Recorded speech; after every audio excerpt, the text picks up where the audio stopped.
Welcome back to Martinsville Speedway, where right now Tony Stewart and Dale Earnhardt Jr. have clear track ahead of them for about a quarter of a lap, and then traffic jam.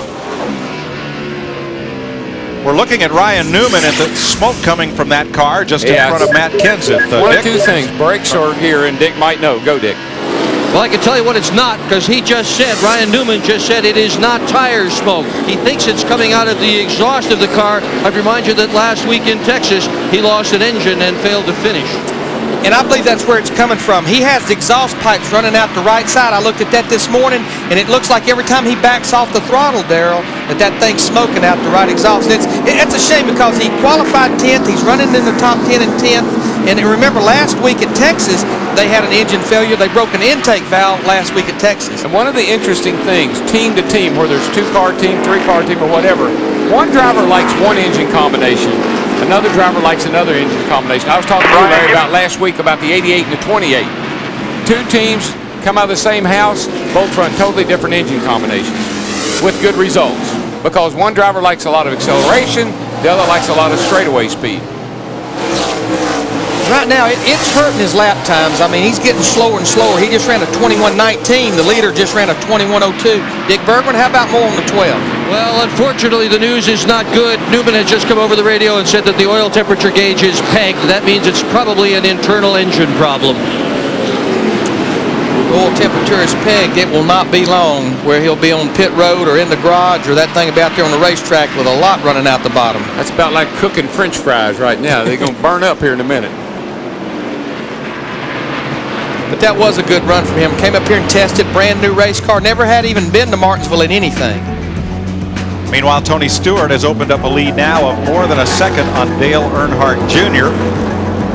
Pole sitter Jeff Gordon started at the back end of the field. And hadn't made a lot of progress. No, not a lot. But in about 5, 6, 7 laps, Tony Stewart's going to catch the whole back half of the field. So that's what Dale Earnhardt Jr. will be waiting on. They're pretty much lined up about all the way around this racetrack right now. Look like a conveyor belt. Yeah, or a Ferris wheel or something. Round and around we go. They wound them up and they just keep on going. Now we're being told that Gordon is a lap down. That during his pit stop, they had 8 men over the wall servicing the car, where only 7 are allowed. So NASCAR docked the defending Winston Cup champion, and he's a lap down. Wow. Whoa. Yeah, better. They're showing him back in 31st position on our scoring monitor, -1 lap, as you say, Mike. That's it. That's interesting. So not only is he a lap down, he's in danger of going another lap down because he's coming off 4. Tony Stewart's going into 3.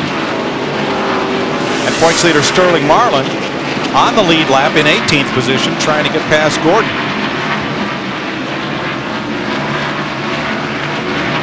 Good thing these cards all have different paint jobs, because after about halfway here, you can't read the numbers. At least not the ones on the side, anyway. But yeah, the roof number's about all you can read. Car that Sterling's driving, this is a car they didn't run a lot at the end of last year. They did run it in New Hampshire there in November, finished 2nd, but it was his favorite car from the first half of last season. Then they worked hard to try to duplicate it with a couple more. Well, if aerodynamics means anything, he's ruined that car. He's got the nose all beat in on it. He's made the sacrifice. That's right. 8th place battle, Ricky Rudd tried the inside. Whoa, Jeff Gordon. Something just broke.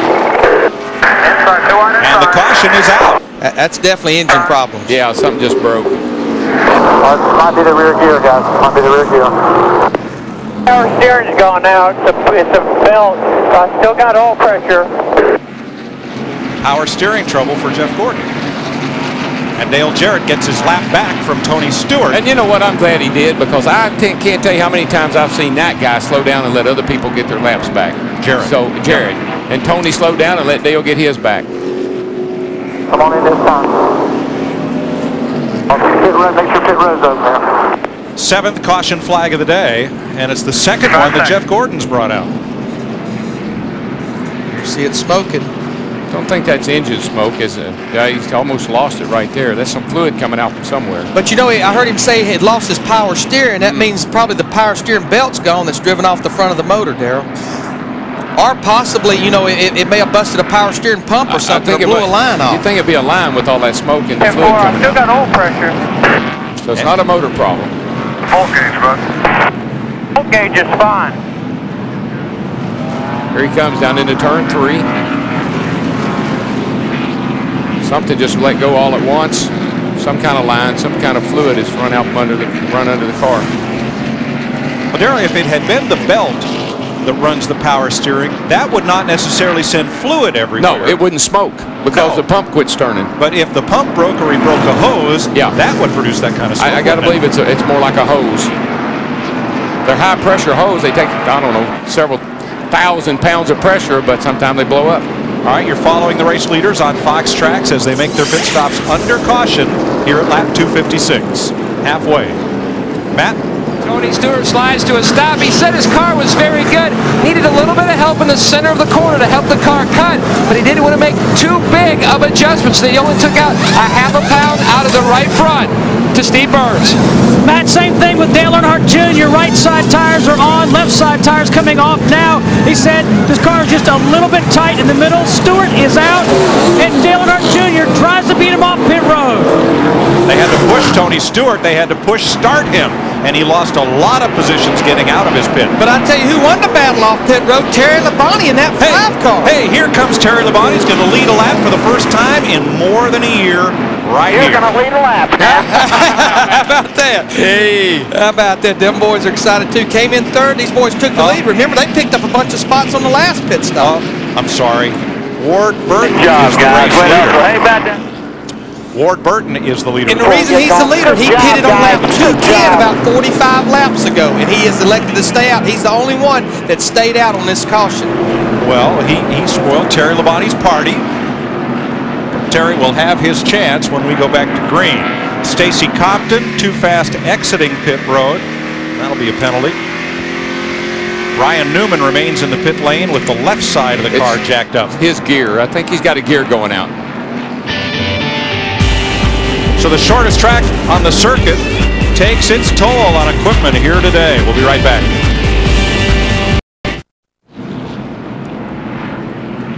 Ward Burton is our leader. Terry Labonte won the race off pit road, and he is second. Dale Earnhardt Jr., Ricky Craven, Ricky Rudd. Problems for Tony Stewart exiting his pit have put him back in 11th place as they get lined up and the track gets cleaned up. Now you see on the left Terry Labonte's crew, and on the right Tony Stewart's crew. I think I know. I've had this happen to me. I think when here's what you left foot brake here. You use your left foot to brake. You brake so much here that your left leg gets tired. When they drop that jack, you pop that clutch too quickly, kills the motor. Look at the 5 group though behind them. They have something to cheer about. It's been a long time since these guys had something to cheer about. They were happy. Matt Yoakum. Well, Larry Mack, they didn't make any changes on that last pit stop, but Jim Long, a lot of momentum you and this 5 team are gaining here today. Yeah, it's a great run for the Kellogg Chevrolet. Terry's been really taking care of his equipment the first 250 laps here. Good time to start pressing it here pretty soon. We'll see what we got here. We got a long way to go. That 20 car's strong, that 8 car's strong, and anything could happen. But this Hendrick Motorsports Chevrolet, Kellogg Chevrolet is doing an excellent job. Excellent. Well, a crew member handed him the tire sheet that came off the last set of tires, the temperatures. He looked at it and said, "That is perfect, just perfect," to Dick Berggren.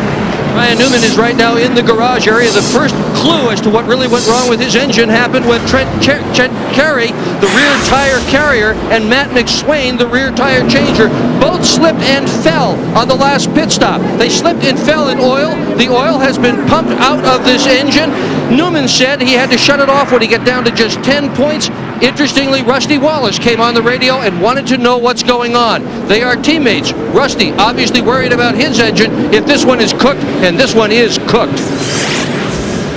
There's Wallace, who is presently in 8th place. 24 cars on the lead lap here at Martinsville Speedway, and Ward Burton is our leader.